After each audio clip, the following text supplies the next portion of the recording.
एक सवाल जो मुझसे सबसे ज़्यादा पूछा जाता है ना, वो ये है कि लोग हमें छोड़कर क्यों चले जाते हैं? ऐसी क्या वजूहत आती हैं कि लोग हमें छोड़कर चले जाते हैं? लोग हमें उस वक़्त छोड़ के जाते हैं जब उनके पास कोई और उन्हें मिल जाता है, उनके पास कोई और मौजूद होता है। अच्छा फिर लोग कहते हैं कि यार पहले तो उसे मेरी बहुत ज़्यादा परवाह थी, बहुत फ़िक्र थी, हमारा रिलेशन बहुत ज़्यादा अच्छा था।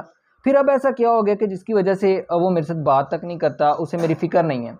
मैं कहता हूँ कि जिनके पास मुतबादिल मौजूद होते हैं ना, आपके अलावा कोई और बात करने वाला मौजूद होता है, तो फिर उन्हें आपकी फ़िक्र नहीं होती, चाहे आप रूठें उनके लिए, चाहे आप उनके लिए मर ही क्यों ना जाएँ, उन्हें आपकी फ़िक्र नहीं होती। जिनके पास मुतबादिल मौजूद हों, उनके पास बात करने के लिए कोई और शख्स मौजूद हो, फिर आप चाहे अपनी जान भी गँवा दें, वो शख्स आपसे मोहब्बत नहीं करेगा, क्योंकि वो शख्स ऑलरेडी किसी और के साथ बात कर रहा है। आप चाहे जितनी मर्ज़ी मोहब्बत कर लें, वो आपकी मोहब्बत को कोई अहमियत नहीं देगा।